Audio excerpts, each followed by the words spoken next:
আমাদের প্রত্যেকের জীবন আমরা একটা ছন্দ আর তালের গতিতে বেঁধে নিয়েছি যে আমাদেরকে এভাবেই চলতে হবে। তো কেউ নিজের স্বাধীনতা বজায় রেখে চলতে পারে, তো কেউ পরাধীনভাবেই এখনও চলে আসছে। So hello everyone, you are watching Sanchari Ghoroi blog. চলো আজকের ব্লগটা শুরু করা যাক।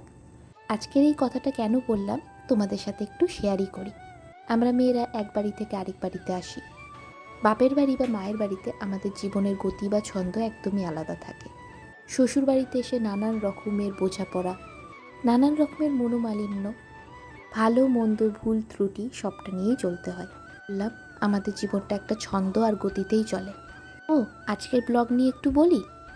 আজকে যেন তো কোনো রান্না বান্না করতে হয়নি, সমস্ত রান্নাই ছিল।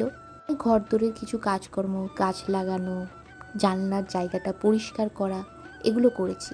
আসলে রান্না বান্না থাকলে তো এগুলো করার সময় পাই না। সময় পাই না বলা ভুল, পাই, কিন্তু অনেক বেলা গড়িয়ে যায়। আজকে অনেক কিছু করেছি।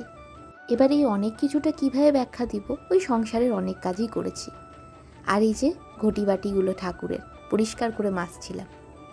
তোমরা দেখে বলো তো পরিষ্কার হয়েছে কিনা। আমার তো মনে হচ্ছিল বেশ যেন চকচক করছে। ঠাকুরের জায়গার জিনিসগুলো যদি বেশ চকচকে সুন্দর থাকে তাহলে দেখবে বেশ গুছানো লাগে জিনিসটা দেখতে। দুপুরবেলায় খাওয়া দাওয়া সেরে ঘরে এসে খেলাম তরমুজ। সন্ধেবেলার দিকে একটু রেস্ট করছিলাম, উঠে দিলাম সন্ধ্যা আর বাসি ফুলগুলোকে সব তুলে রেখে ঠাকুরকে শয়নে দিয়ে দিলাম। শয়নে দেয়া বলতে গেলে একটু পর্দাটা টেনে দিই, তাতে হালকা করে ঠাকুরের মুখটা দেখা যায়। আমি পর্দা টানাটা ঠিক পছন্দ করি না, তাই হালকা পাতলা পর্দা ঠাকুরের কাছে একটা দিয়ে রেখেছি। এতে ধুলোবালিটাও কম হবে, ঠাকুরটাকেও দেখতে পাবো। এরই পরে দোকানে গিয়েছিলাম একটু চানাচুর দিয়ে মুড়ি মাখিয়ে চা করে নিয়ে। দোকান থেকে ফিরে এসে দেখি রিমি দিদি এসেছে, তাই নিচে একটু গল্প করছিলাম। আমি, শাশুড়ি মা আর রিমি দি মিলে।